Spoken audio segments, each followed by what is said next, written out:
Hi, everyone. Welcome to today's webinar, where we get to hear from current participants in our Teach in Spain programs.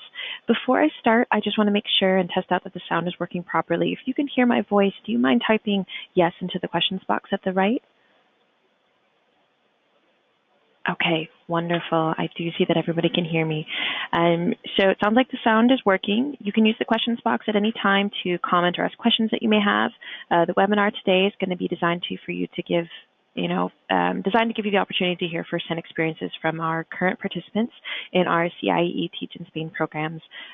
We do have them currently joining us right now. I will in just a moment unmute some of their mics and then they can introduce themselves. So I want to share a little bit of information today about, CIEE, our Teach Abroad programs, and then we're going to meet some of the participants that are currently working in the region of Madrid as language and culture assistants. Our current participants are going to share some of their experiences by answering questions on different topics that we've chosen. You can feel free, as I mentioned, to ask any questions related to the topic being discussed, and I'll share them, try my best to share them aloud while the participant is speaking, and then if some of them are a little off topic, I'll save them to the end, but I'll definitely try to make sure I can go ahead and answer all of your questions.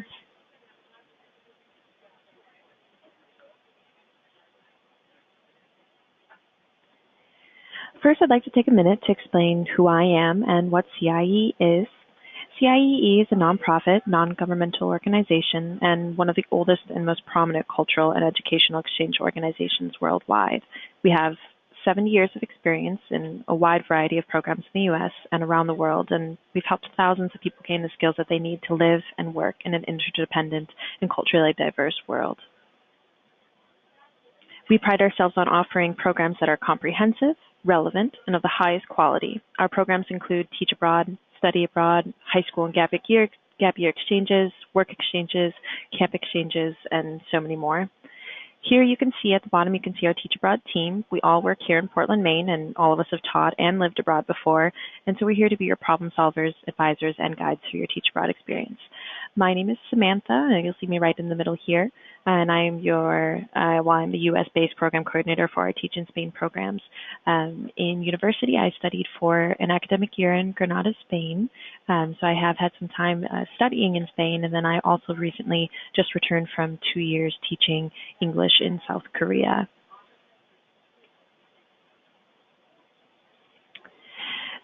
There are many different ways to teach abroad. You can independently find a job, you can use a recruiter hired by the foreign schools, or you can go through a program provider like CIEE. Our program is more than just a job. It's a comprehensive package. It's designed to give you the preparation and support you need to succeed at this experience. While we do charge a fee to join our programs, we use our resources and experience to make sure that this program is the best fit for you, and we support you the entire time that you're teaching abroad. If you aren't sure which program you're eligible for or what the difference between the programs is, we're always available to speak with you and help you decide on the best program for you. Our application is entirely online, and we're always happy to help you throughout the application process and answer any questions that you may have. Once you are accepted and offered a job placement, we include visa application guidance, pre-departure courses about Spanish culture, what to expect when you arrive, and practical information about moving abroad. CIEE also puts together an in-country orientation when you arrive to meet your fellow participants and the CIEE staff in Madrid as well. At the orientation, participants learn some teaching tips, what to expect at their school, how to navigate life in Spain, how to work through some of those logistical tasks, getting your residency card, things like that. Lastly, your CIEE program fee also covers travel insurance and 24/7 emergency support from our staff in Spain. When your program ends, we offer U.S.-based job verification and membership in our network of 300,000 plus CIEE alumni. This vast alumni network is one more way that you're going to receive the CIEE difference, something that I believe really sets us apart from our competitors. Let's talk a little bit about who is eligible for our Teach in Spain programs. We require that participants are native English speakers from the U.S. or Canada. The reason that we have a requirement with U.S. or Canadian citizens only is because it's a requirement of our partners at the Ministry of Education in Spain, because we work part of the North American Language and Culture Assistant Program. We also require that participants have a bachelor's degree by the time they depart, but it's definitely fine to apply while you're still finishing your diploma.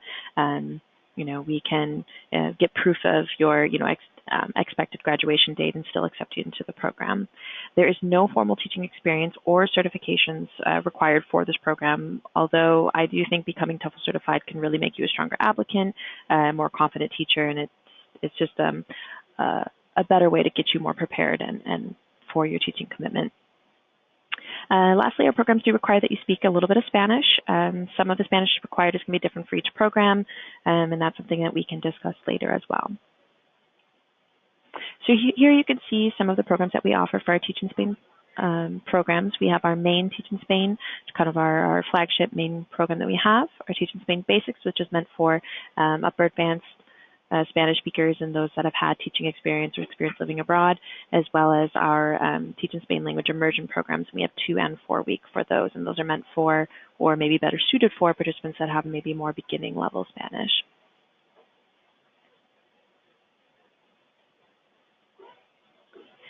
For all of our participants in the regular Teach in Spain Basics, and Teach in Spain Language Immersion programs, you will have the same teaching position. You're going to work as language and culture assistant in the region of Madrid at primary and secondary level public schools.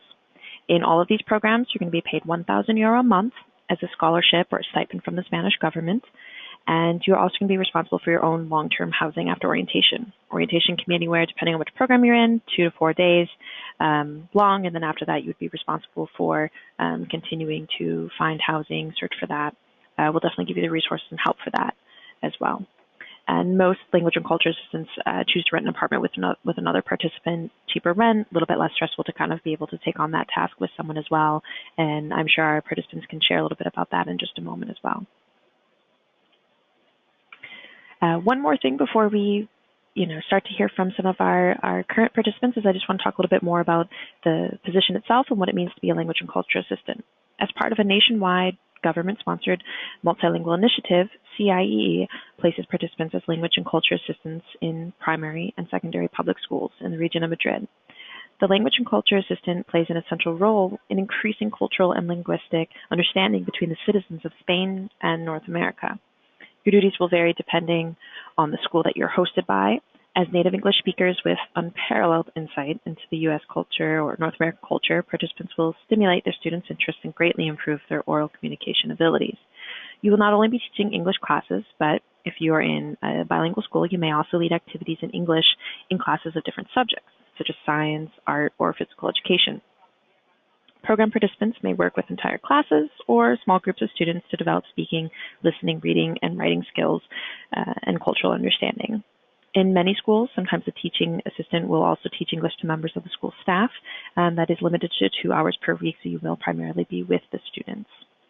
Participants are never left alone with an entire class, nor are they responsible for grading, discipline, or independent supervision of students.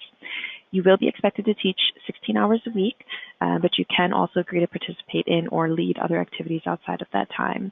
That could include faculty meetings, cultural presentations, English language club, any sort of extracurricular activities, as well as maybe sporting events. All right, so I really want, what most of you are probably here waiting for is to hear from our current participants. So what I'm going to do is I'm going to unmute some of their mics and give them the opportunity to introduce themselves before we get started. So let's see, our first one is Kamala. And Kamala, just one moment, I'm going to unmute your mic to give you the opportunity to speak. Kamala, are you there? Hi, it's actually Kamala. Oh, Kamala, sorry about that. Oh, no, it's okay. Kamala, I'm going to give you an option or an opportunity here just to go ahead and do just a brief introduction of yourself. I have your slide here as well, but just a minute or two just to give us a little bit of information about you. Oh, sure. So, hey guys, my name is Kamala Alcantara. You guys have my slide right there so you can see some tidbits about me, but just a little bit more about sort of why I decided to travel abroad, because I don't think that's on there. I began my professional career as an advocate and program coordinator for the TRIO STEM program, which provided invaluable resources, jobs, and training for first-generation college students students from low-income families, and students with disabilities.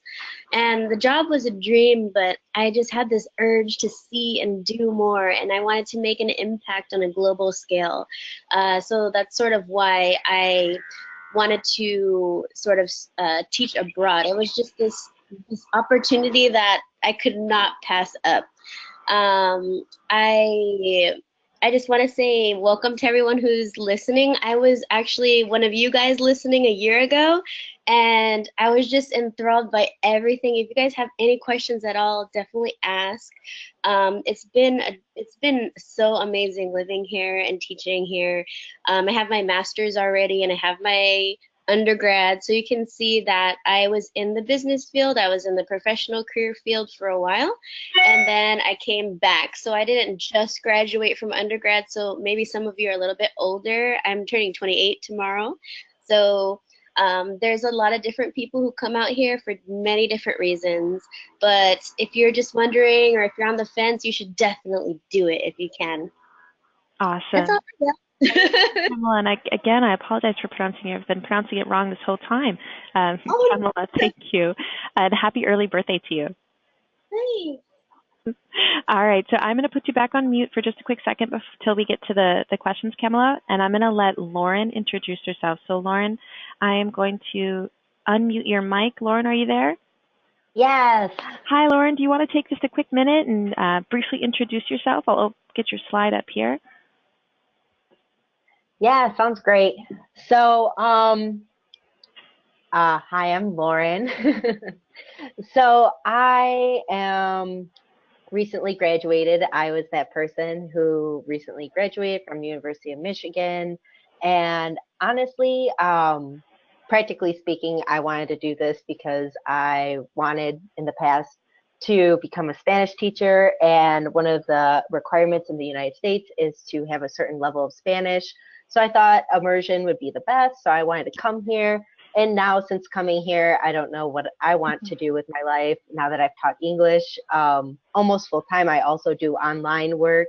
I am just so happy and I like it so much. So just plan to change your life maybe a little bit if you come here. That's awesome. So I know you have your BA in Spanish. Is it Spanish education? Yes, that's what I wanted to do, but now no, it's just regular Spanish, Okay. sorry. But you were thinking down the road, or what you were hoping was to teach Spanish, and then now it's the possibilities are just opening up. Oh, yes, like I could definitely teach English either online and just travel, or I could teach English as an auxiliary, yes, but you could also find work as just a regular teacher. So it just made me realize that I can teach more than just a foreign language, I guess. That's awesome. Well, thank you so much, Lauren. I'm going to put you on mute real quick again till we finish introducing everyone, and then we'll go from there. So thank you so much, Lauren. Yeah, no problem. All right. Next, I'm going to go ahead and have Sarah introduce herself. Sarah, are you there? Yeah, I'm here. Can you hear me? I can, Sarah. I would love for you just to spend a minute or so, and just give us a brief introduction and let us know a little bit about you. Okay, so I've kind of been all over the place. I graduated 4 years ago from university. I fell in love with Madrid by taking a bartending class, and I actually had a little bit of education in my past in high school. I just didn't want to take that route initially.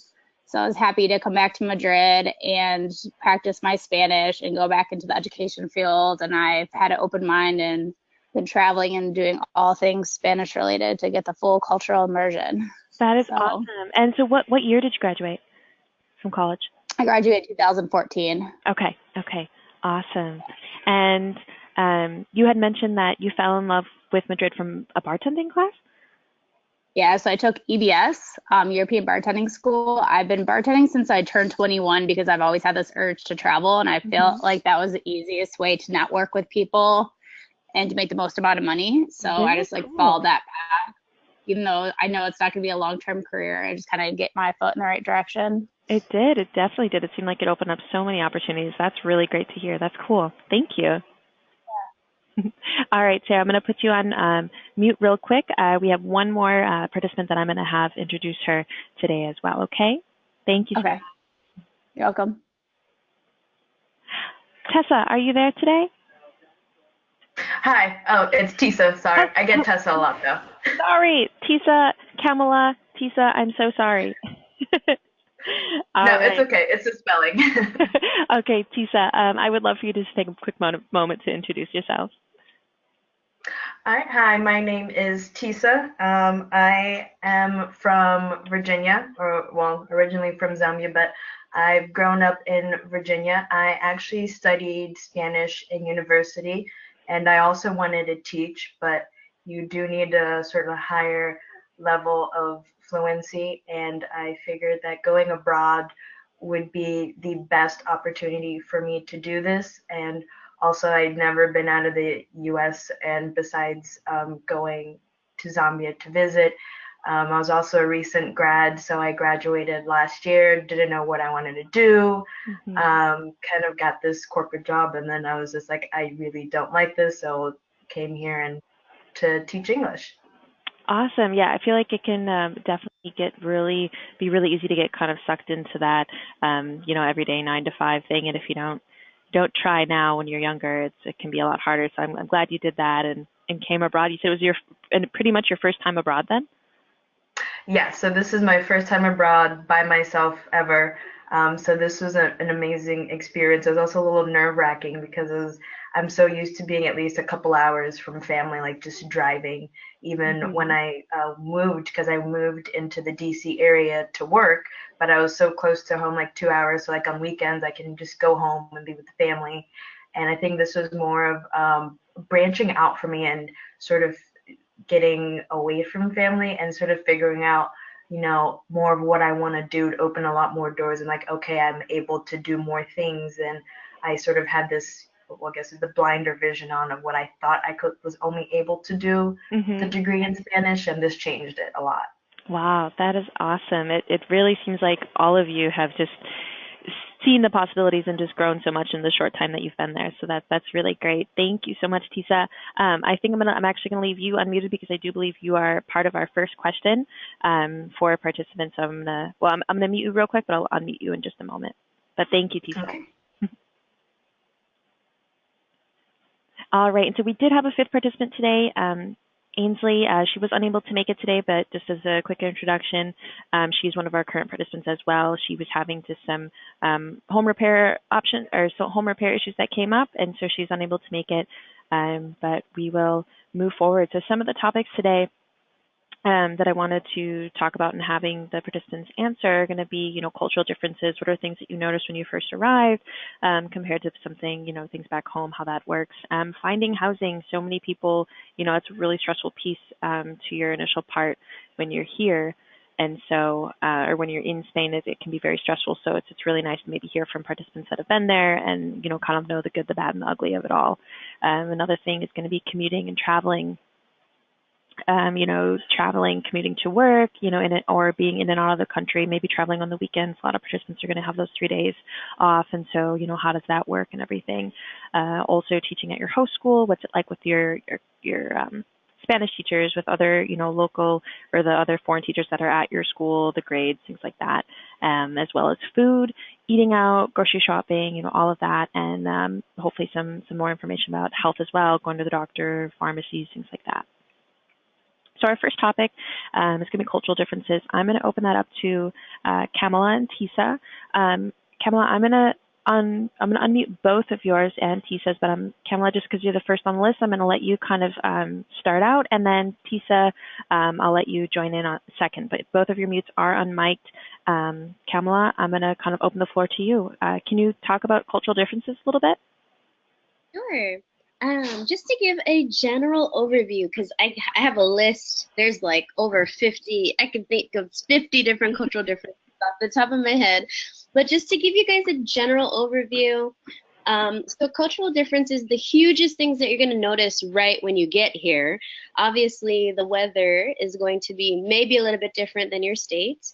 We have different food, different meal times here. Healthcare, which we're going to cover later in the webinar, is completely different than the US. Obviously, the hugest thing you're going to notice is language. They speak Castilian Spanish here, or Castellano, which is different from Latin American Spanish, European European Spanish has its own differences. If you speak Latin American Spanish, you'll be able to get in and fiddle and understand everyone. They'll be able to understand you. They'll obviously know you're not from Spain right off the bat, but that's another huge difference. Something you'll also notice, personal space. Personal space in the United States in general, I don't know if some people are listening from Canada, but in the US, people value personal space. We like to make sure there's at least 12 inches between us and someone else. Here, personal space is right in your face. Your students will be right up to your face. Your teachers will be right in your face. When you ride the metro, people are very close. They don't mind touching, or if you bump someone's shoulder, nobody cares. It's just what happens here.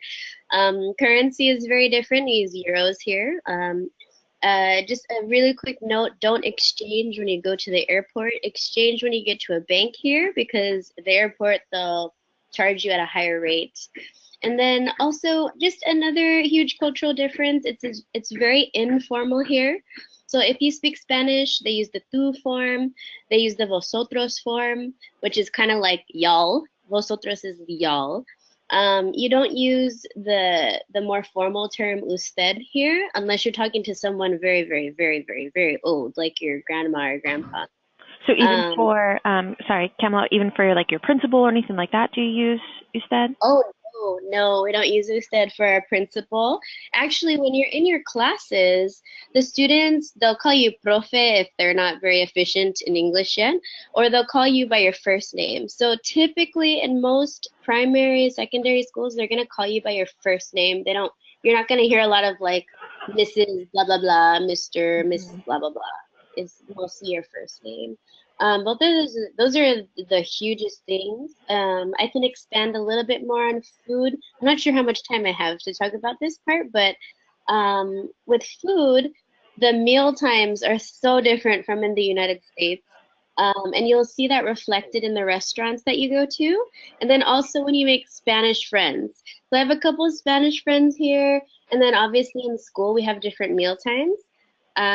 Breakfast in the United States is like, basically we can have breakfast anytime we want, but it's typically in the morning, 7, whenever we wake up. It's huge in the United States. Breakfast is gigantic. Pancakes, eggs, bacon, hash browns, blah, blah, blah, anything, you name it. Here in Spain, breakfast is very, very small. You typically have toast or a donut or a piece of chocolate, croissant, churros con chocolate, which the churros are different here too. We can talk about that a little bit later if we have time. But most times for breakfast is typically when you wake up or anywhere up until 11 or 12. Lunch is typically going to be at 2 p.m. or later. Like if you have lunch earlier than 2, a lot of people are going to think you're weird, especially Spanish friends. Also, if you have eggs for breakfast or lunch, they consider that also weird because they think eggs are a little heavy. So for dinner is when you'll see eggs, you'll see fish, you'll see rice, you'll see more breads, soups. But lunch is actually considered the most important meal here in Spain. And I'll talk a lot more about that in the topic food and eating out. But yeah, that's kind of a quick general overview of cultural differences, the big ones, but there are tons and it's fine. You guys are going to be excited when you get here. And you'll be able to see a lot of those for yourself. Not too much. It's not very hard to navigate. You'll get used to a lot of the differences when you get here. But it is pretty shocking, the food, the eating times, because the restaurants will be closed sometimes when you want to go eat lunch. But yeah, I'll let talk a little bit more. Tessa, what do you think? I mean, do you have any similar thoughts, different ones? Anything to add with Kamala's? Yes, so as to personal space, it is true. So if you are used to personal space, get ready to not experience that, especially in the metro. I have been actually pushed further into metros when it's really packed. It's nothing personal. They're just trying to get to where they want to go. I know we're used to not touching elbows with people. Even me right now, when I'm there, I'm like, oh my God, I'm touching this person. I wonder if I should just move. You can't. It's fine. You'll learn to get over it. Maybe not, but it's normal. So yeah, personal space is fine, but even to this day when I bump into people, I'm used to still saying perdóname, but it's just that's what it is. But they just kind of keep walking. You haven't offended anyone. Okay, I was just going to ask that. So, I know it's something on the street as well. Yeah, if in here in the U.S. or something, if you bump into something, oh, excuse me, sorry. But in Spain, you've noticed, or just in Madrid, that if you bump someone's shoulder or something, you just keep moving. It's not, no one takes it out on anybody. No one Yeah, says no. anything. They won't. Like maybe if like sometimes if it's a maybe like if I like they'll just probably just look like who tapped them, but it's not like, oh my they're not gonna yell at you. It's just like, when someone taps, it's an instinct just to see what's going on. Mm-hmm. And also just with the just because of pickpocketing, sometimes they just want to make sure that, you're not getting, which is understandable. Mm-hmm. So personal space, yes, non-existent. It is very informal here. I have noticed that as another cultural difference, especially like in the schools, because I'm used to, Mr., Mrs., Miss. When you're talking to teachers, your students will, they'll call you. They either call me profe, teacher, or Tisa. It usually just depends on, I guess, what comes out. At that current time. But yeah, I also have noticed sort of like I am currently teaching far outside of Madrid, somewhere like a little pueblo.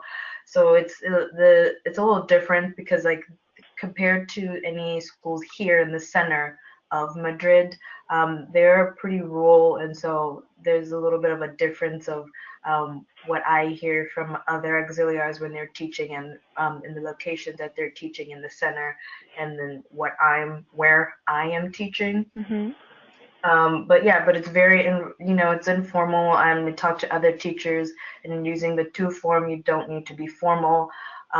They're very nice. I think like from after like the first day, they were like giving me WhatsApp, like, oh, if you need anything, here's my number. Aww. Just message me. And it's like if you need any, and some Spanish literature teacher, she's really nice, and she's like, okay, if you need pronouncing anything, just you need grammar help, just come to me and I'll help you. But they're really nice. So that has been a godsend. And also another thing, just sort of tacking on to the Spanish in Europe, then the one I guess we primarily learn is Latin American Spanish is the accent. So that took me my ears a while to get accustomed to, because I think I'm used to that Latin American accent. So the Spanish one is a little more, I guess, if for anyone who knows, it's the little Esha, almost not as bad as Argentinian accent, but it takes a while to get used to. But yeah, so that's what I can add, and also just the time difference. My roommates still think I'm weird because my body is set to eat dinner at 5, so 5 or 6 I'm eating. They would come in and they're like, what are you doing? I'm like, I'm just eating. I'm sorry, I can't wait until 10 o'clock to eat, or 9. I I have to eat, so I end up like having a little snack with them around 10 because they're all eating. I feel weird, but I'm just like, I can't hold out that long. That's my bedtime. Yeah. How is a little bit back to the personal space for you guys, or for you ladies? How is like greetings? Do they give the kisses? Is it a wave? Is it a hello? How does that work for you guys? Oh yes. When you first meet someone, from when you've seen someone for the 900th time, you always greet with a ¿qué tal? Or how are you? With 2 kisses on each cheek. You always start to the left and then go to the right. If you don't go from left to right, on the mouth. But it doesn't matter who you are meeting. That is the standard greeting here. Okay. And if you're not comfortable with that, just put your hand out for a handshake. They know what to do with that. But I'm a very hugging, loving person, so I'm fine with the kissing. But if you're not, I've seen others just put their hand out for a handshake. They know that's sort of the standard American greeting. So yeah. Okay, awesome. That's good. That is true. But it's good to know that they're obviously understanding, and they'll know that if you are putting your hand out or maybe wave or something, that they'll be like, oh, okay. They won't force it. Yeah. Awesome. Well, thank you so much, Kamala and Tessa. I'm going to put you back on mute for a little bit. I do have you guys coming up for some other questions, but I'm going to bring Lauren and Sarah into the conversation for the next question. So thank you, ladies, so much. I'm going to just put you on mute for a quick moment, okay? Great. Mm-hmm. All Thanks. right.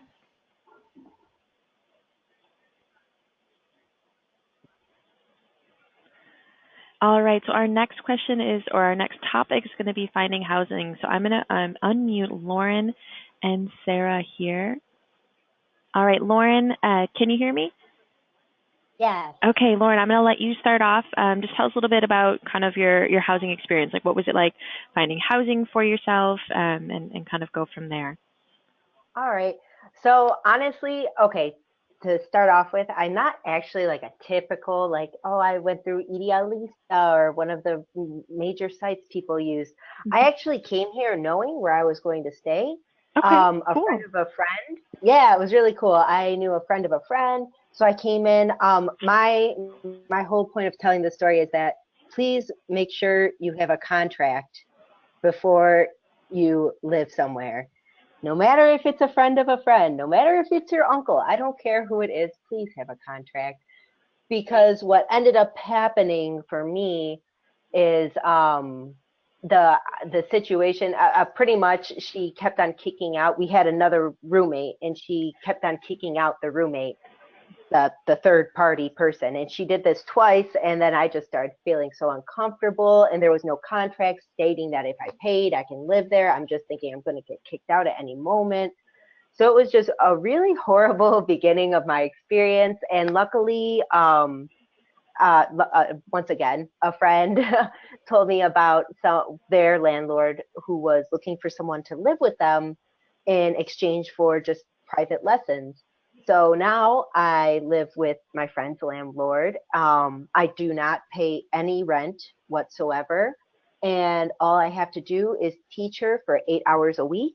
And if we can't make it work out with our schedules, then I teach her niece or her husband, but I just give 8 hours around a week of private lessons, and I live somewhere for free, which was very nice because before my housing was 2 hours away from where I taught. Oh, And wow. I had to tell you, please make sure that by bus, by train, by metro, however you're getting there, please make sure that you're not living over an hour, or I would say hour and a half at most, because it is so draining. Maybe from bus to like metro to bus, it's supposed to be just an hour, but you have to keep in mind that maybe the bus only comes every 30 minutes, or maybe your metro doesn't run as often at whatever time. So just make sure you're living somewhere where you can commute and be happy, because that was another thing that drove me crazy.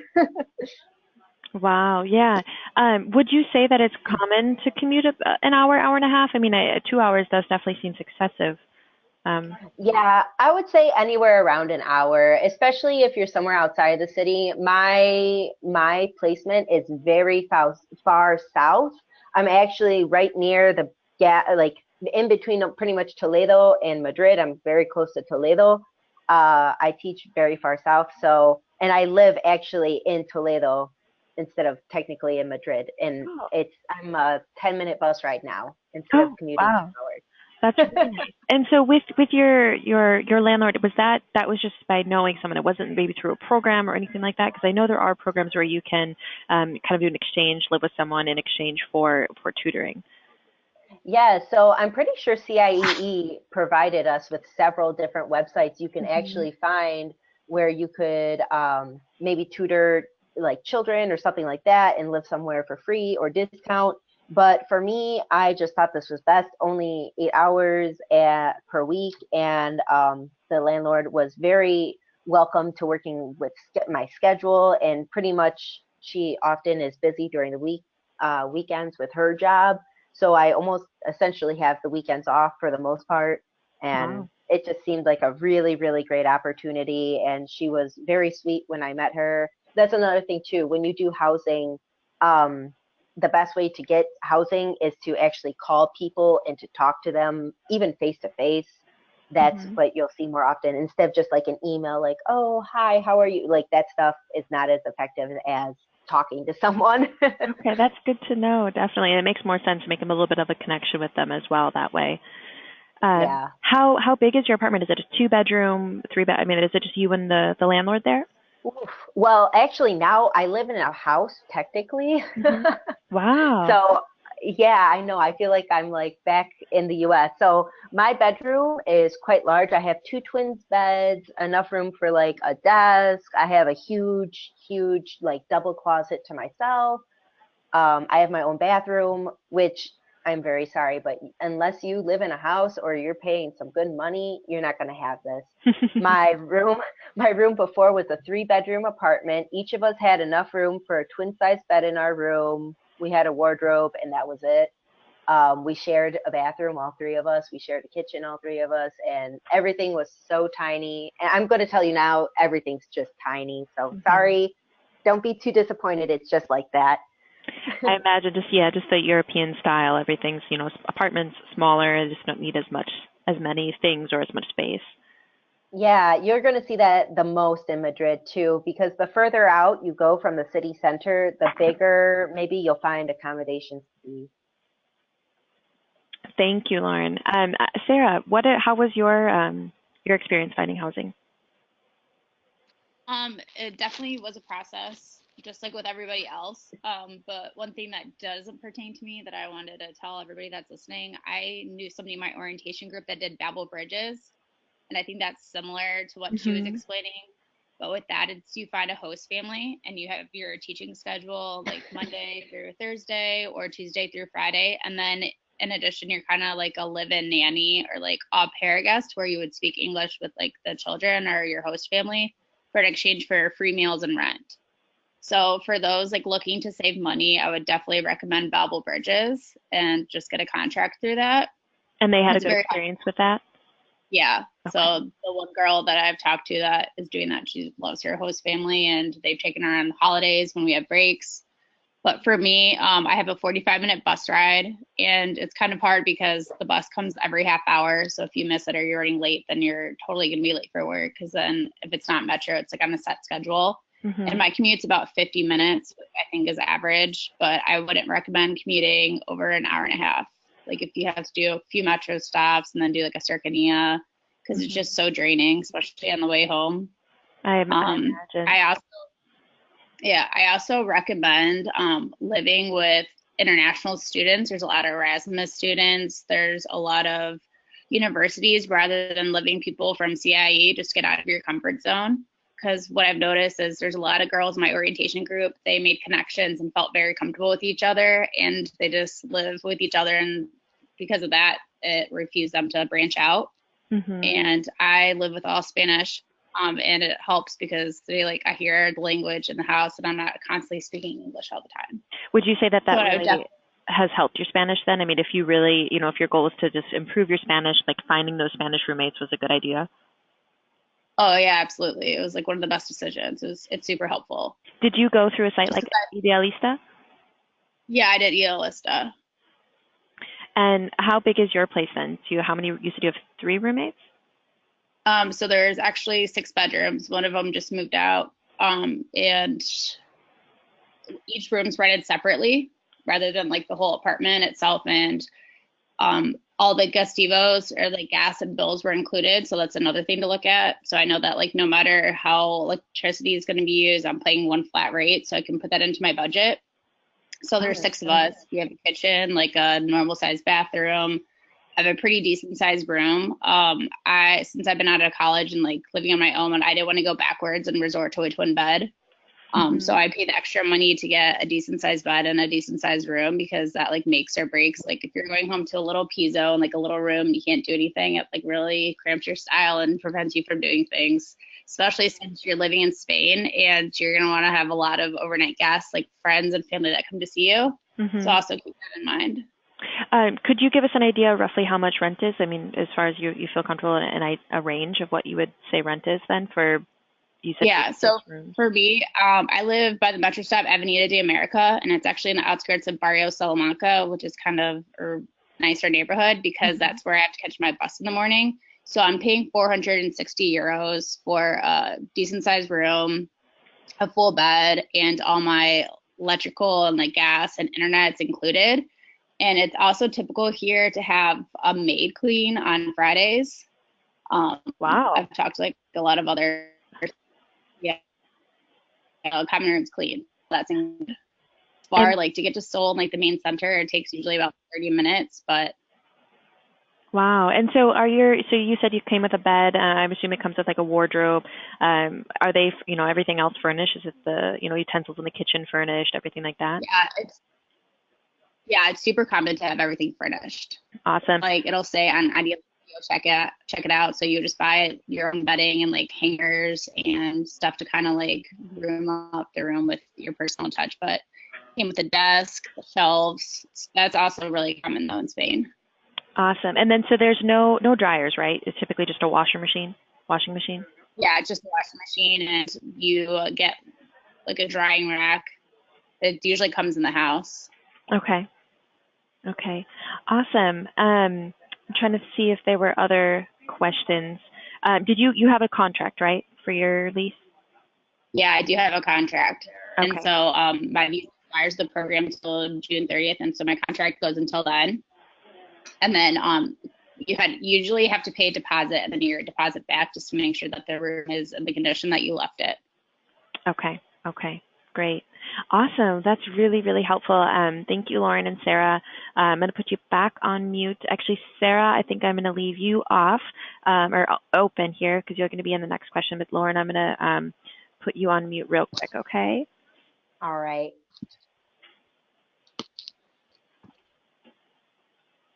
All right. So, Sarah, I'm going to let you lead off on this one to talk a little bit about commuting, traveling, and then if, because Ansley isn't available today, if one of our other participants that are listening today, if you just want to quick raise your hand, then I can add you into the conversation as well.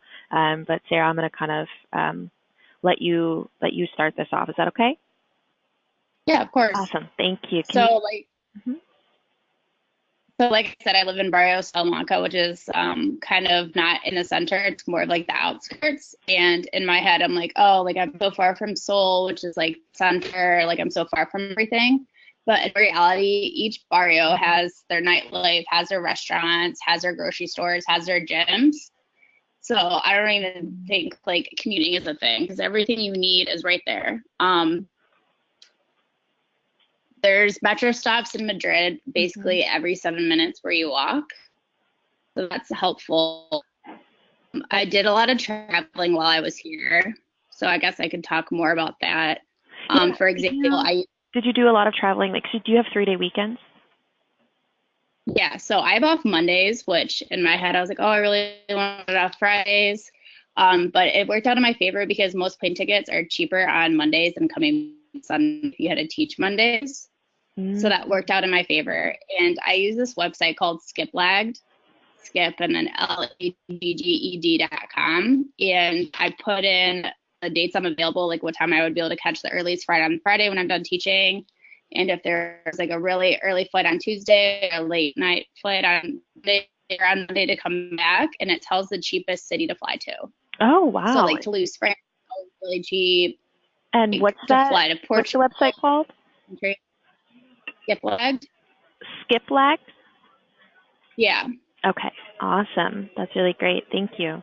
I've noticed as well, Lauren had her hand up, so I'm going to go ahead. Lauren, your mic is unmuted as well. Can you share a little bit more too about, commuting, traveling, anything like that?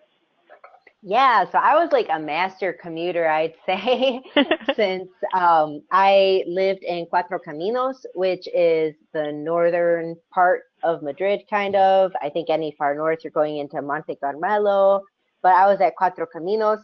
So I would walk like 10 minutes to Nuevos Ministerios, which has a Cercanías line, a bunch of them, and I would take the Cercanías for an hour. Those are like pretty much trains.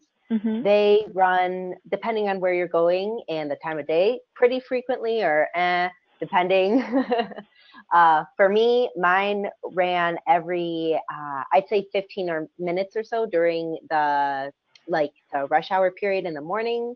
And then it went down to every hour or so. So coming back home sometimes was really crappy. Sometimes I'd have to wait a half hour for a train.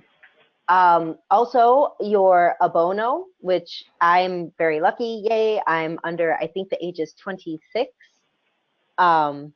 If you're under 26, you can get this monthly, they call it a bono, and you just recharge it for $20.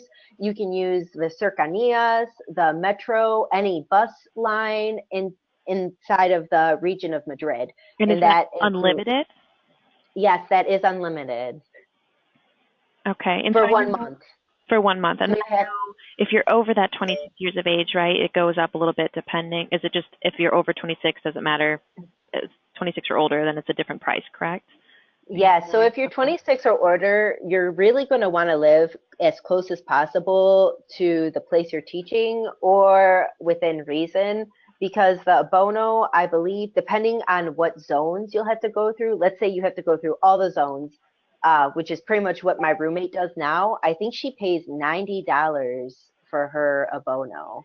Wow, for the month, right? Yeah, for the month. Okay. Would you say are like the metros and the trains and buses, are those easy to navigate?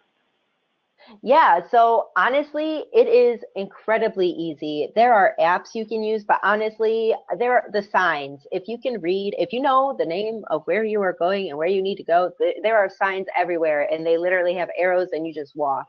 It is so easy to navigate. I get lost everywhere, let me tell you, but I think after the first like 3 times, I knew exactly how to get to wherever I need to go. I think the hardest part is sometimes there can be complications with the, maybe with the cercanías. There was one time someone had fallen and had gotten hit by a train. So they had shut down the cercanías line for me to get to work. Oh, wow. So I was 2 hours late. But all you do is once you get to your destination, you can go. They have like a little office where there's people that can give you your justification, your justificante, as to why you are going to be late. Oh, they'll offer that. Yes, you just have to go. It's like the help desk, more or less. Wow, that's very cool. I know they offer those for doctors' appointments and things like that, but that's good to know that they offer that with the metros and all of the different transportation that they have. That's really great. Oh yeah. Sarah, would you say that it's pretty easy to navigate as well for you?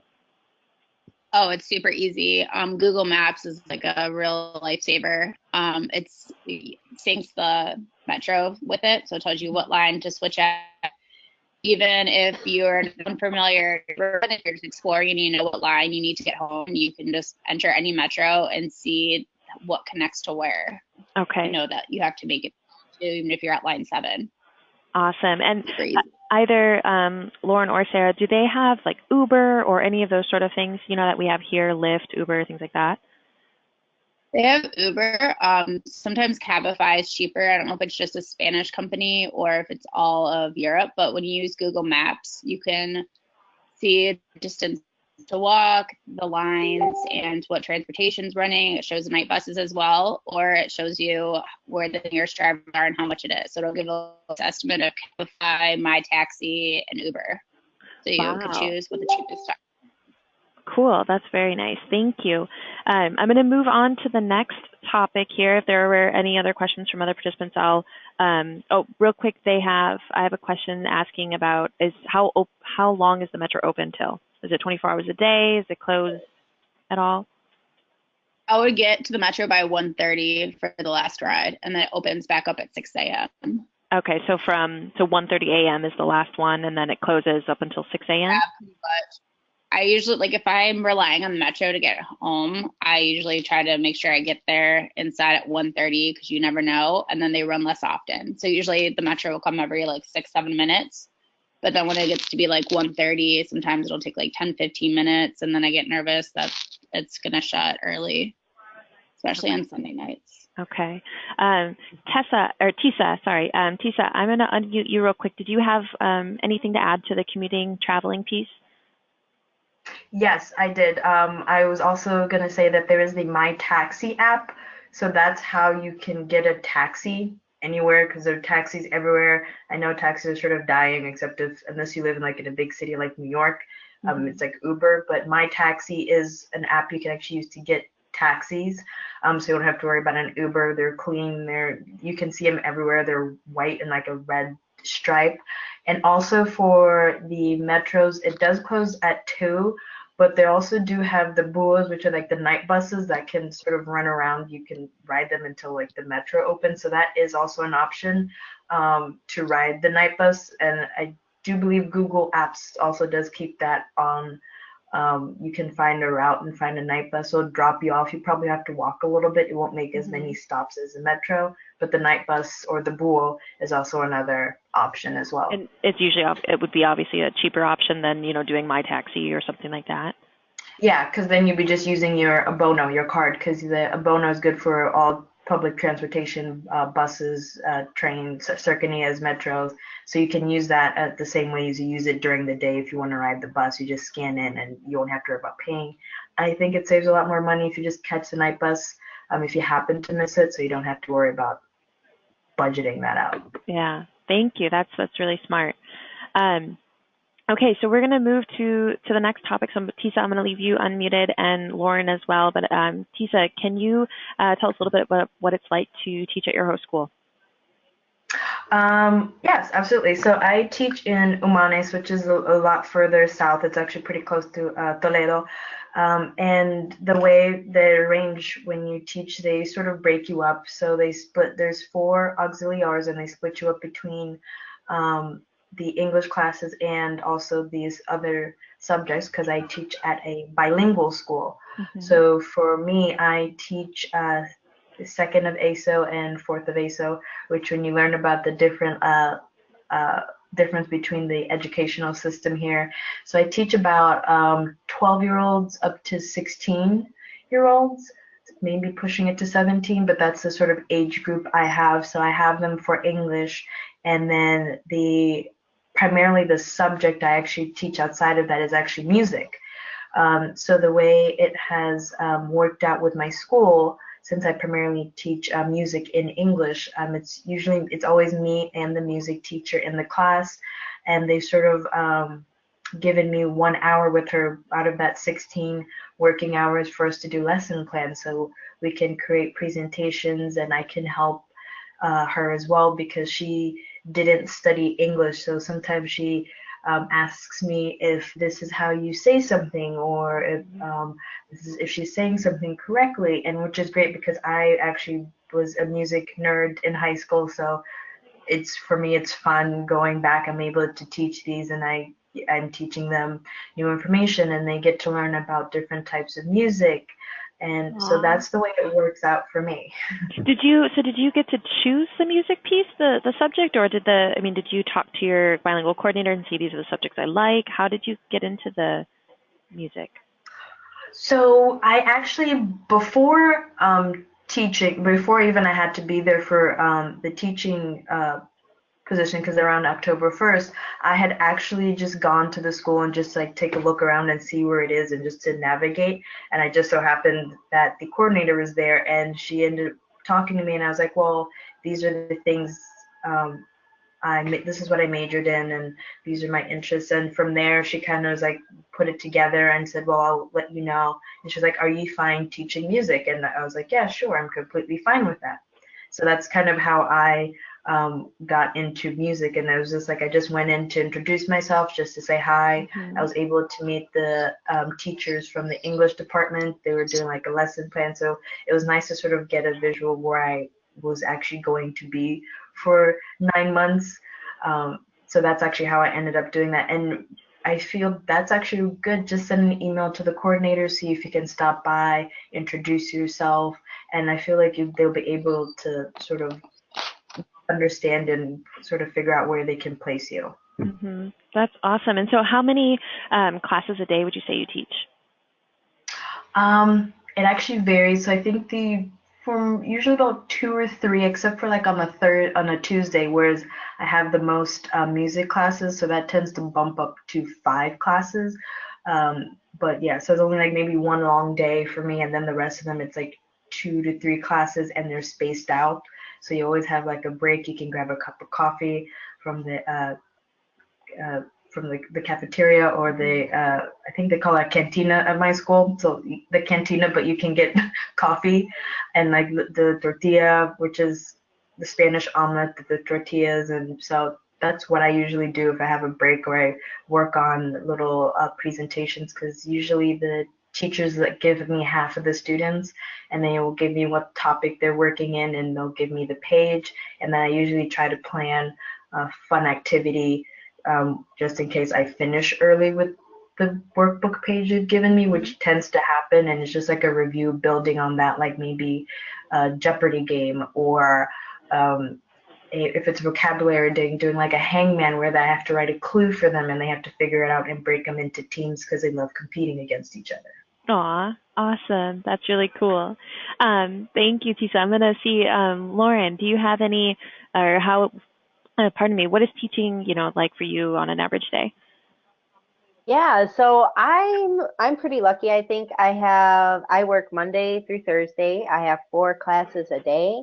Some days are very nice and they're all in a row with some maybe 10 to 20-minute breaks. Other days are like my Wednesdays are horrible. That's the only day that's bad. I teach from literally the first period and then I go all the way until the end, but I have like giant breaks in between. But I usually will go out to nearby restaurants, or I'll even go to the cafeteria at my school and I'll eat a small meal. We have the like trade school at my school. I'm placed in a secondary school. So we have classes for tourism students, people who want to be waitresses, people who want to be bakers or chefs. And these courses are full of adults. So some of the students I teach are my age or even older than me. Oh, wow. Yeah. And it's really cool. They actually have breakfast and lunches during the week. So I'll go and visit my students and eat. It costs €2 and you get an entire big breakfast, which is great. And so is it, it sounds like both you and Tessa both are teaching in secondary schools, you said, right? Yes. So Yes. do they both have cafeterias? So I heard that it isn't like super common. I'm also kind of like Tessa. I'm very far south. So I'm thinking the fact that I'm not in the city center changes a lot of things for me. So I don't think it's very common, but it can happen. Okay. Yeah, my school, it's not really a big cafeteria. It's pretty small. Since they don't really, you learn with the school schedule, like there isn't really like what we're used to in the U.S. school system, like how you have a lunch block and, all the students go and eat lunch and everyone's on lunch. They sort of have these breaks, because usually around I know for me, 1:15, like usually some of the kids will go, which is like the higher levels of bachilleratos, and they're done, or they'll come back, but they usually have breaks, so you aren't really going to get like a full big meal. I guess the best way for what I describe it is like tapas, which are like it's like a little snack, but you can get like a little sandwich, or what they call it, a bocadillo, and you can have your coffee or your orange juice. So it's like it's like a little snack, but a little larger than a snack, but not quite a full meal, if that makes sense. So yeah, so it's a pretty small area. It's not really like a large cafeteria that you're used to, but it's enough for like the teachers to go in and sit down and have conversations. And then I know that once it's like the actual break for the students, then the students go in there because they can buy things as well, and they have like candy for them to eat or buy, and sandwiches. Okay. So usually at that time we kind of move away from there. That makes sense. I have one more question, then I'm also going to let Kamala jump in since she's in primary school. But for the dress code, what do you guys normally wear, or what do you ladies normally wear to school? I'll go first. You can go. Sorry. No, you're fine. So my school is very, very, very laid back. I think this is kind of normal for Spain. We only wear like jeans, casual clothes, really. I don't see anyone besides the French teacher wearing a skirt or dress pants. So that's pretty unusual. And when I say casual, I mean like jeans, usually nothing like with rips, nothing like that makes you look like a slob, but like jeans, maybe a top. You can have a t-shirt on even. Everybody wears t-shirts, especially the men. If you teach PE, you'll just wear like sweatpants and a t-shirt. then no one cares. Yeah, I second that. It's very laid back. I mean, I think I have to this point, it's like I would change my jeans and I'll just probably wear a shirt underneath it, like a nice top, or if it's cold, just wear a t-shirt and throw on like a cardigan, and that's kind of the way you go, and it's pretty simple, easy. I mean, as long as you're appropriate, and you can wear skirts and dresses, weather permits, but you don't really have to be formal. Like maybe I've worn a pair of slacks and I've just happened to wear a pair of slacks and put on like a sweater, and that was kind of it. And that's me dressing up actually. So it's very laid back. What about shoes? Are you allowed to wear flip-flops? Do you usually wear flats, sneakers? What do you wear for shoes? For shoes, for me, I usually just end up wearing flats, or now that it's winter here, I'll just wear like a pair of riding boots. I haven't worn flip-flops, but I do wear actually like sandals. I wouldn't recommend wearing like just like beach flip-flops. Just you do wanna, it's casual, but you don't don't want want to to take look advantage somewhat. of it. Exactly, yeah. You still want to be appropriate for school. You don't want to be walking in with like flip-flops flopping around. You want to present yourself appropriately to your colleagues and the students. Awesome. Yeah, and also building off of that, the flip-flops, they use those like particularly only for when you go to the beach. So if you come there with your flip-flops on, they're gonna be like, "What the hell is she doing? Like, she going to the beach?" I don't think so. So that's one thing I've been told by many Spanish speaker or many native people. Like they've told me like, "Oh yeah, I remember the one time this auxiliary came in with flip-flops," and they start laughing like, "Oh God, I'm not gonna be that girl." So just I would say watch that, and also you're gonna find out like Spain has some strong shoe game. Like my coworkers have some really nice shoes. So if you want, save a little money if you like shoes. There's lots of shoes Have here. lots of options. That's good to know. Yeah. I'm gonna open it up to Kamala real quick for about another minute or two here and let her talk a little bit about primary school. Kamala, are you there? Yeah. Okay, I would love your input on primary school real quick. Well, sure. I love and agree with everything everybody just said, with dress code especially. So I'm at a primary school. It's a little bit different. The class time is shorter.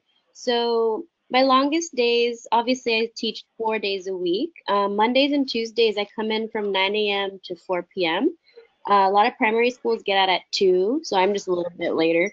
I'm also at a bilingual school. So the class times are actually 45 minutes. So Monday and Tuesday, I teach 6 classes.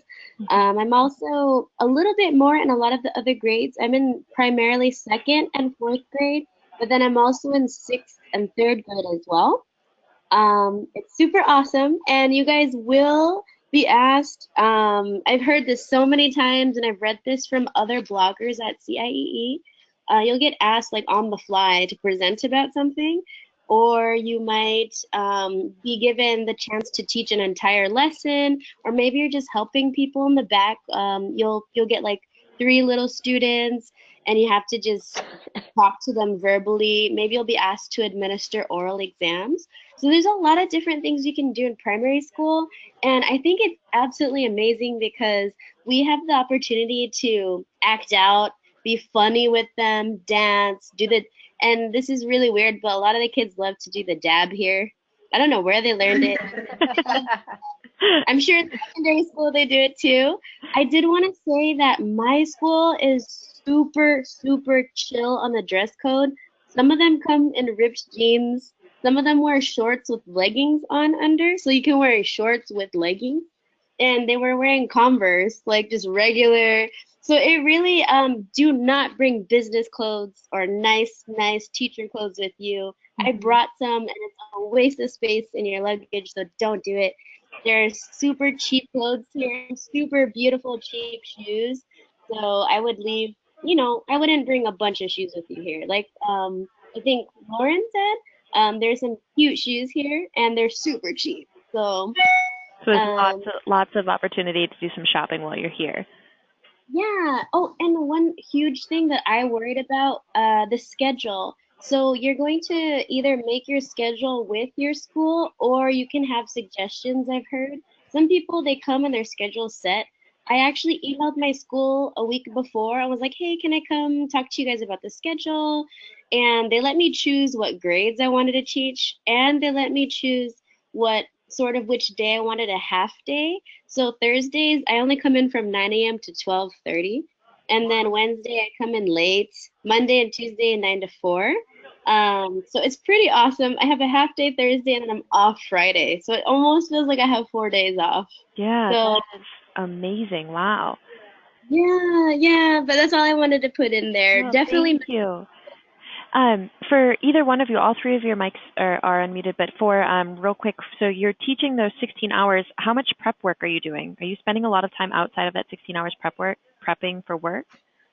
No, I find that I'm really not, because usually the way it works for me with my music teacher, um, I would probably say like making a presentation is probably going to be an hour, but the presentation will last pretty much a few weeks because again, they are learning this material in another language. So it can be a presentation that, it can have 20 slides, but when I really think about it, I'm having, short sentences and pictures or videos attached to it so I can sit there and explain a concept to them. So I would say it doesn't, the teachers give me the material. I pretty much look to read what I'm talking about. And if I know it's not going to take the time, because I do have some blocks where I'll probably have like some days where I will have like an hour or two between my next class, and they have computers in the teachers, I guess we call like a teacher's lounge or staff room, that I can just go on and I can print out a quick game and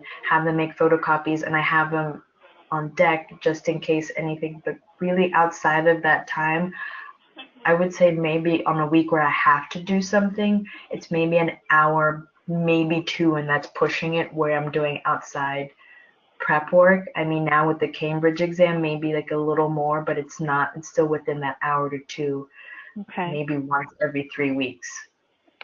Was that was Tessa, right? Is that you, Tessa? Yes. Okay. Yes. Lauren and Kamala, do you agree? Yeah, for me, I teach actually out of the 16 classes I teach,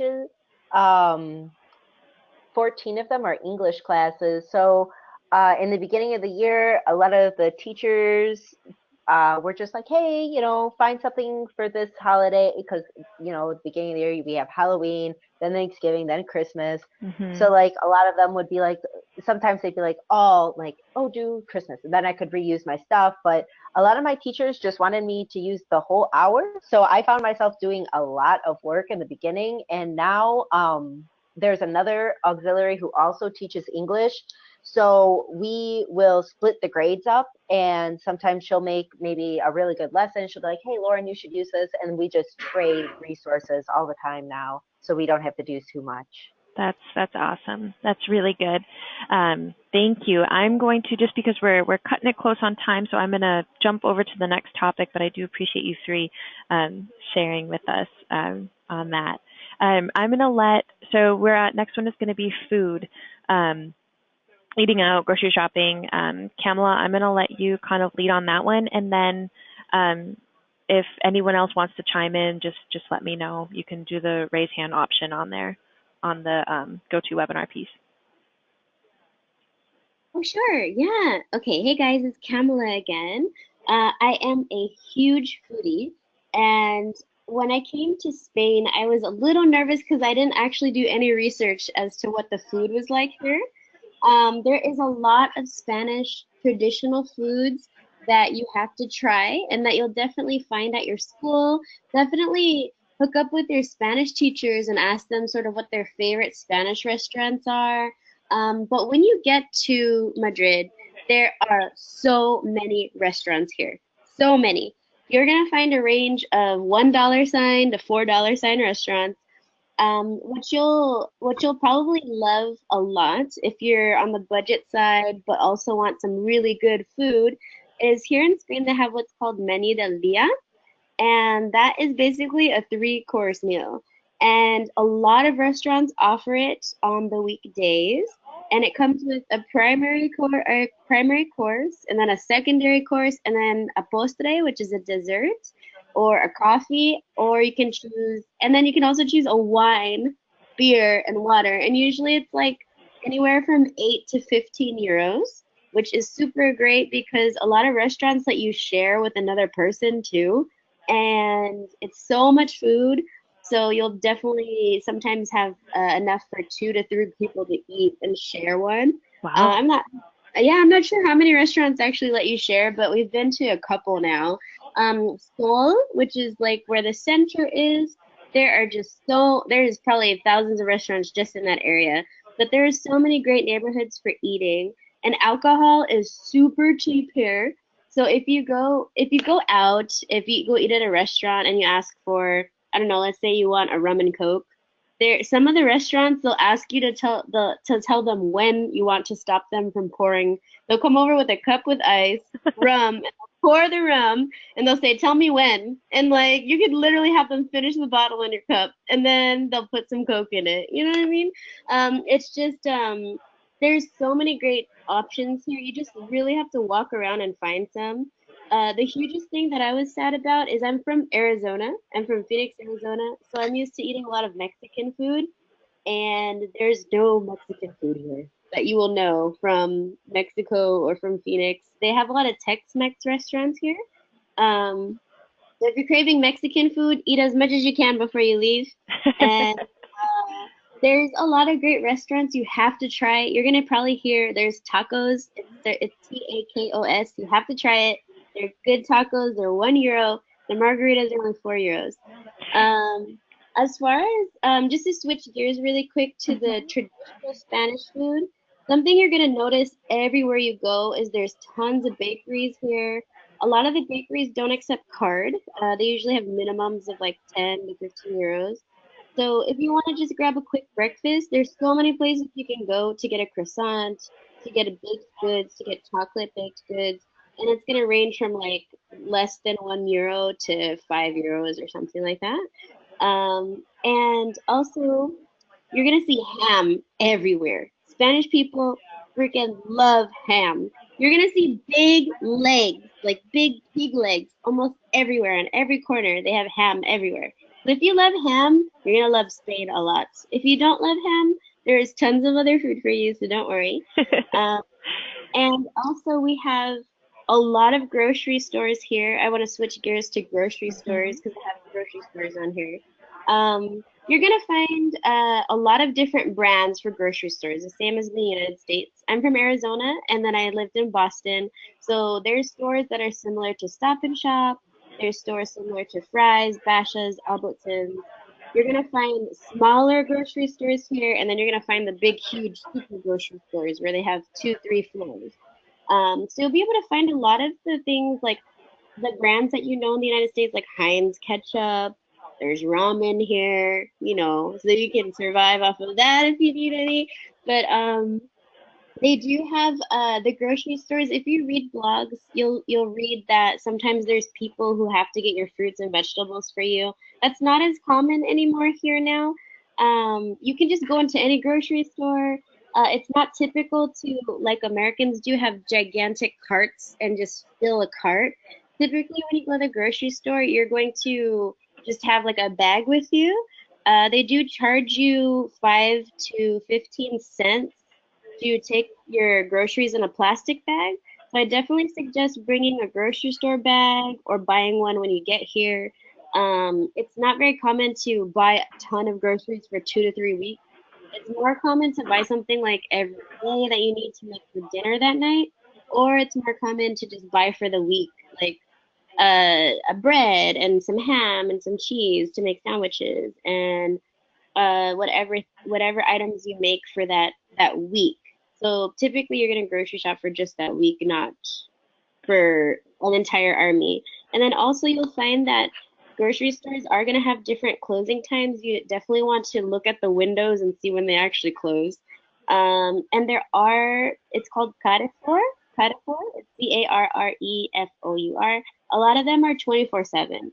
And those are like the big grocery stores, kind of similar to maybe a small Walmart, but they're not going to have anything except for food. So you're not going to find clothes and stuff in there. Kamala, what would you say your ratio of like eating out versus cooking at home is? Like, do you do a lot more eating out for meals, or do you make a lot more food at home? I'm a huge cook, but I'm also a foodie. So I think it's balanced. It depends on the week. I travel a lot. If I know I'm gonna travel, I eat out a lot more. But typically I'm cooking maybe 5 to 10 times a week, and then eating out maybe a little bit less, 3 to 5 times for dinner here and there. Okay, okay. Thank you. And I know Tisa has her hand raised in here, so I'm going to unmute you, Tisa. Did you have something to add about eating out or grocery shopping or anything like that? Oh, yes, I did also want to add about the fruterias. They're like little stores right in your neighborhood that you can go and you can get like fresh produce, fruits, vegetables, which I actually prefer. I actually find them a little cheaper than buying like the fruit and vegetables, especially like if you just need something really quick from there. And I just really like them because there's one right around the corner if I want something, like if I'm like, oh, let me get some apples or Mm-hmm. some tomatoes or anything. It's right there, very quick. They come in handy. I used to see, and you see them all over the place. And at some point, I'm just like, oh, if I'm walking around, I'm like, let me just, you can go and you buy one orange, and that's all you want is one orange, and it's acceptable to buy it and walk out. So that's also another thing. If you like have done your grocery shopping and you know that you have to go pick up something, the little fruterias where you can buy like vegetables right from like a little stand, those are also very common as well. Awesome. Thank you. That's all really great. So we're gonna jump. Don't want to keep you guys too much longer, so we're gonna jump to one more topic, and then I'm gonna try to save some time here for a few other additional questions. So the last topic that I have is health. Lauren, I know I'm gonna unmute you. I know you had mentioned there were some things that you could share about your experiences, with the doctor, things like that. So I've unmuted you, Lauren. I am gonna go ahead and mute Tisa. I think it's just Lauren that's open right now. But if anybody wants to add, raise your hand and I'll add you to it. But Lauren, are you there? Yes, I am. Awesome. Do you mind sharing a little bit, maybe just about a minute or two? Yes, absolutely. So all of it condensed. I actually got the stomach flu really, really bad. My roommate suggested there's a couple of things I could have done. I could have gone to the doctors or the pharmacy. I went to the pharmacy. They gave me some stuff for nausea and just general stomach pain, and I felt better within a day. That's how stomach flus usually go, though. Mm-hmm. The second time I was sick, I'm not really sure what was going on, but I thought it was my allergies. So once again, I just went to the pharmacy, told them my symptoms, and they gave me something. It worked out really well. One of my friends, my auxiliary friends at my school, he actually, poor thing, he fainted in school. Oh no. So yeah, our bilingual coordinator, she's such a sweetheart. She collected him in her vehicle and took him to the nearest hospital and pretty much just translated for him. But he ended up, he had a bad flu as well, and they just gave him a bunch of fluids, some medicine, and then he was all good to go. But honestly, I think just knowing if you're not very well versed in like knowing how to say symptoms in Spanish, I would go over that because it is so, so, so important to be able to tell the pharmacist or doctor if there's no one to speak English or help you. Just be able to tell them how you're feeling, and in that moment you can get help. How do, because you had mentioned someone at school had passed out, do you get sick days at school? I have someone asking about that. Is it, it's typically, if you miss some time, you have to make it up, correct?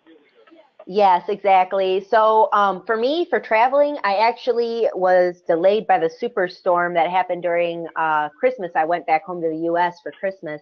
So I left 2 days early and I came back 2 days late. And so far, all my classes, I had to work individually with my teachers. So I let them choose how to make up the classes. I come in another time, we have the class during the week, or I could maybe check, or I could like help them read some assignments and give them like ideas about what I would correct and why, like not correcting them, but like, Mm-hmm. what a native speaker would say. And then other teachers just wanted me, we have a book of translations. If you miss class, at my school, my bilingual coordinator offered us to translate stuff to make up the classes so we don't have to worry about our schedule. But I would say the teachers are pretty lenient. If you want to leave, like for example, I said I wanted to leave a little bit early, they don't care. If you're sick, you must bring in a justificante saying why you were sick, how long you were sick, that you went to the doctors. You always have to have justification as to why you aren't there. My school is very lenient, but I know for a fact that some people have had problems with this. So always just keep a journal even of when you're sick, how you made up the classes, so that way you're protected and the school also has a log. Okay, perfect. Thank you. I'm gonna. I see Tessa has something to add, so I'm gonna unmute her really quick too. But thank you so much for stressing, the piece about, the justificante, Lauren. I do appreciate that. And Yeah. Tessa, you've been unmuted too, so I'm gonna let you add a little something as well. Oh, so yes, as to the school and like the whole being sick, I recommend, yes, always getting the justificantes. And if you do want to ever travel, I know it depends on the schools. Sometimes you can always work it out with coordinators. They are very understanding. They'll probably have you work just one day during an activity. You make it up because they do have to, some of them keep track of the fact that you are doing your 16 hours. And also, if you are getting sick, like sometimes if you can somewhat make it into school and they see that you're sick, they will actually send you home. Because I have done it where I was feeling a little sick, but I was like, you know what, I can power through it, and save it for a time where I am really. But here, they will be blunt with you. So when they tell you that you look awful, don't take it in the sense. They will tell you look awful. My coordinator was like, you look awful, just go home. At that point, you don't need a justificante because they've actually seen you. And I feel like if they see you sick, so the next time when you are sick and you call and you say that you can't make it, they'll actually be like, okay, a little more understandable because they've seen that you've come in. So they know that if you're coming in when you're sick and we're sending you, that if you're calling, that it has to be something serious. You still will need the justificante, but for the first time I was sick, I actually still went in, and yes, they're very blunt. They will tell you. So that was all I wanted to add. Thank you so much. And you can also find doctors that speak English sometimes too. So if you can't translate, you can always look them up. I think I know there's some hospitals that will actually tell you that the doctor is bilingual in English and Spanish.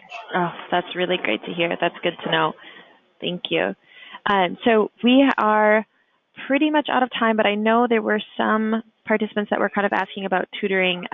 For those that are still listening, I do want to point out that our deadline is going to be coming up here March 1st. But I'm going to go ahead and unmute all four of you. So Tessa, Sarah, Kamala, and Lauren, let me get all of you, are all unmuted in a moment. So you should all be unmuted.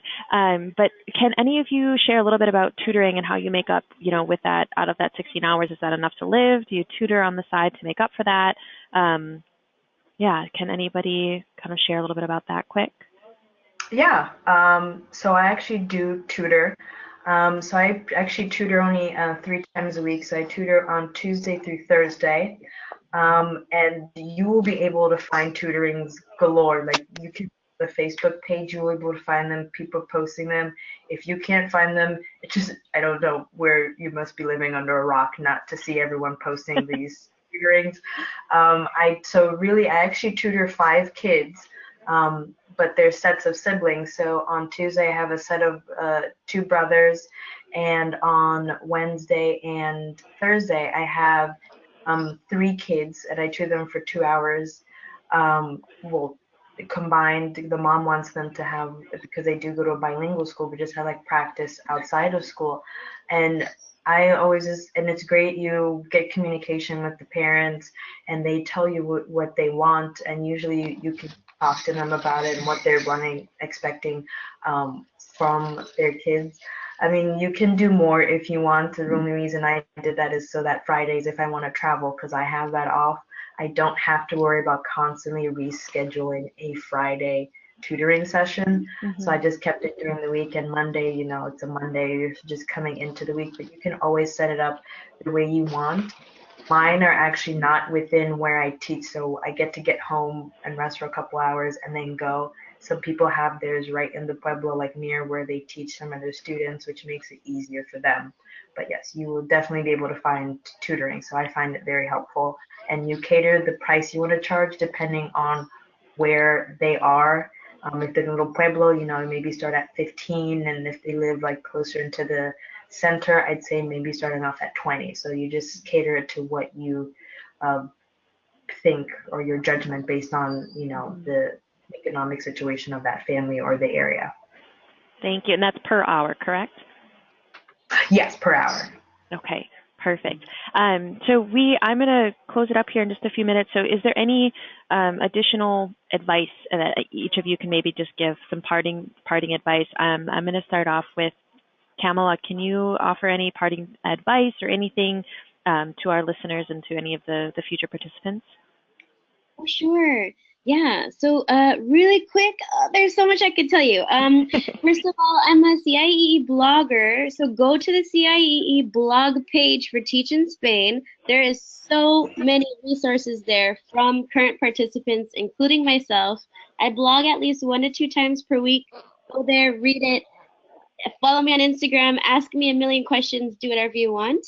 I saw someone, and I think I heard someone say this, but I want to stress again, some people found housing before they got here, but if you're not one of those fortunate people, when you get here, it is very stressful. Don't wait till the last minute to do it.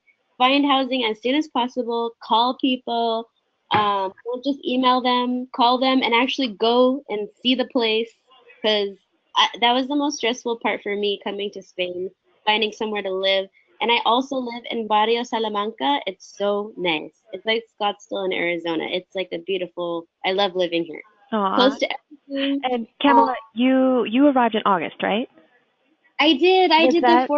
Was that difficult to find housing in August? I mean, compared to the other current participants too. I mean, those of you that arrived in September, did you find August versus September easier, harder?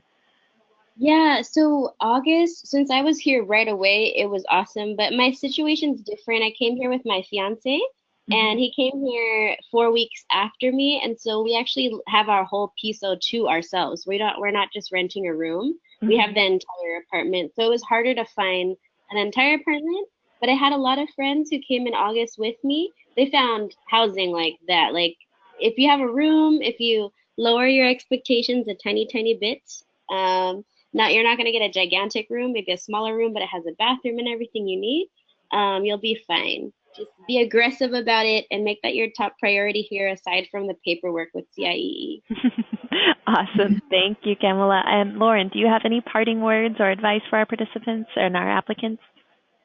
Yeah, I would say just especially with my like really crappy roommate situation and just that commute. Honestly, maybe I'm gonna say please have a contract, but maybe you aren't happy or maybe something isn't being fulfilled in your contract, maybe you have problems with one of your teachers. I'm gonna say like really, really, really use your resources to your advantage and talk to people because it wasn't until I talked to my friend about moving that he told me that his landlord was looking for someone to move in. So I think talking to like your other auxiliaries, your bilingual coordinators, just having really good relationships with the people around you will get you very far. And do lots of research before you go and live wherever you want to live. Look at the blogs, look at other people who have done it because they have an immense source of wisdom and you should use it. Thank you, Lauren. I really appreciate it. It's wonderful. And Sarah, I'm going to hand it off to you, and then we'll do Tessa. Sarah, do you have any parting advice or words for our participants? Yes, definitely pick up extra shifts at your current job or whatever that situation might be. Because there's a lot of unexpected cost. Like for example, I got here in August and we didn't technically start teaching until October.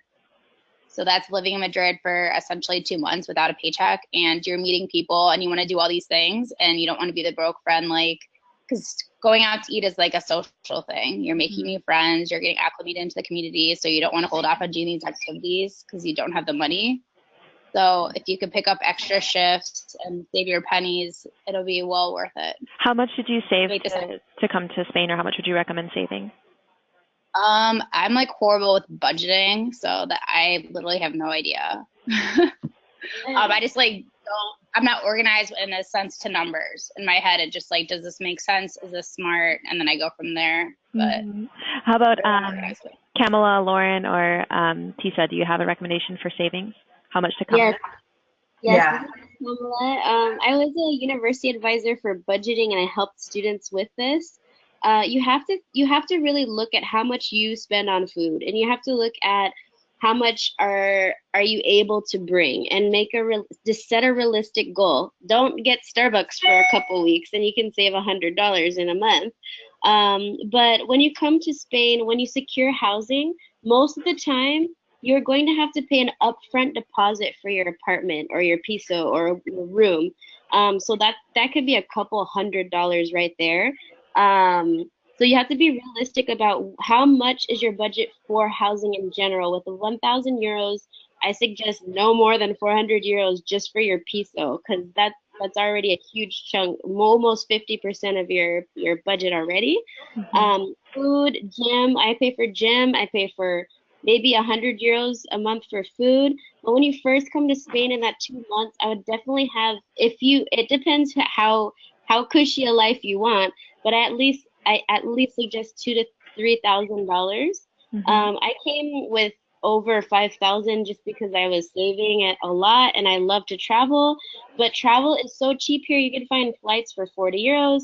You can go through travel groups like City Life where it's 109 euros for everything. So there's a lot of ways you can stretch your money here, but you really have to look at yourself, look at your budget. How much do you spend on things right now? And then translate that to how much can I spend with 1,000 euros in the future? But definitely suggest $1,000 to $3,000 because you need to have cushion for purchasing metro until you get your abono, because you don't get it right when you get here. You get it like in a week or so. And for that deposit, that's the hugest thing. The deposit set me off because you could spend up to 1 to 4 months of your deposit just to get a place. Is it typically first and last month's rent and then a deposit or something like that? If you go through a agent, which I did, it's first, last month, and they required 2 months deposit. It was about $4,700. It's because the rent here is 1,400 euros, but we split it with 4 people. So my situation's different. But a lot of people, first month's rent, last month's rent, and then either an agency fee, which is exactly how much the rent is. So that's 3 months rent or 2 months rent. So it could be anywhere from 2 to 4 months. And some people have 6 months to pay anything. So it just depends. Thank you. And Tessa, do you have any parting words for us or for our participants as well? Yes, so I would say you will find a place. It may take a while. I know for me, I kind of found it down to the wire, but it is just making those phone calls, because another thing that you have to keep in mind is like it's not just a bunch of auxiliaries coming in. They also have students coming in, so it's sort of that thing where you're everyone's trying to find a place. It may also seem like it's an interview process. I know for some people they went with the roommates and they wanted to make sure that this person that's moving in is going to sort of mesh very well with them. So that's also something to keep in mind, but don't be discouraged. Keep trucking on. And also for the saving and the apartment, it also depends on if you use an agency. For me, I didn't use an agency, but I still have a contract. So I had to pay a deposit, which was 1 month. And then whenever I moved in, I would also have to pay that month's rent. So it was like 2 months rent that I really had to pay. So it depends. So when you go the agency route, you will have to cough up a little more, because I pay about $4.70 because I live in San de Baranza, which is literally I'm right next to Retiro Park. So I pay about $4.70 with everything included, but I have a contract, and so it depends on how much you want to shell out. So if you are going to go the agency route, be prepared to save a little more, as said earlier. But if you're not, I'd say you have to think about the conversion. I say 1,500 would be what I would recommend. 1,500 for me is something I would recommend. recommend 1,500 and above, just to get yourself settled and be able to go out and enjoy Madrid while you are here. And there are free options for you to do while you're in Madrid, because the weather is nice when you arrive in August, so you won't have to be paying for everything that you want to do. Mm-hmm. And it sounds like those, especially those first few months are going to be pretty important. You're getting to know the place, getting to meet people, and so you're going to want to be able to spend time with them, hang out, and socialize. So that's really good. Thank you. Kamala, Lauren, Sarah, and Tessa, I want to say thank you so much for joining us today. You've been so helpful. I know all of our listeners have just been so grateful for it too. So thank you, ladies. We really, really appreciate it. Yeah, you're very welcome. Thank you. So we are going to close this up for today. If the listeners still have questions, they can send me an email at sirwin@ciee.org, and I'll do my best to answer your questions as well. So again, ladies, thank you for joining, and to our listeners, applicants, and participants, thank you for listening as well. Everyone in Spain, you have a wonderful evening, and everyone else have a wonderful day. Okay, thank you. Thank you. Thank you. Bye. Bye.